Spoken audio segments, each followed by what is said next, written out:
Most cyclists rely on renters' insurance to protect their $3,000 bike, completely unaware that a single claim could cost them more than the bike itself. Over 2 million bikes are stolen annually, with a miserable sub-5% recovery rate. The fatal mistake most people make is assuming their standard renter's policy will save them. If your $3,000 bike gets swiped and you claim it on home insurance, you'll eat a massive $500 to $1,000 deductible. Worse, your home insurance premiums will likely spike for the next 3 years. You might literally end up paying for that stolen bike twice. This is where dedicated bike insurance shines. In 2026, policies from Velassurance run about $150 to $300 a year for a $3,000 bike, while Markle and Spoke sit at that same average. Zero premium hikes on your house if you claim.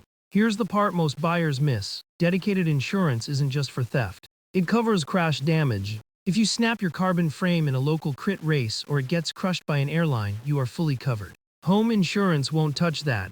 Let's run the hard financial math. Paying $200 annually equals $1,000 over 5 years. One major crash or urban theft in that time means the policy immediately pays out. So who actually needs this?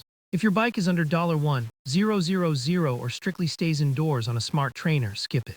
But if your rig is over $2,000, you race, travel, or commute in a major city, the math strongly favors a dedicated policy. A practical caveat for new buyers: check your premium credit cards first. Many offer 90 to 120 days of purchase protection against theft or accidental damage. Use that free coverage window before you start paying for a dedicated policy like Velassurance. Regardless of your choice, register your frame's serial number today. And for $29, hiding an Apple AirTag inside your frame or under your saddle is the absolute cheapest backup tracking you can buy. Don't make it easy for thieves.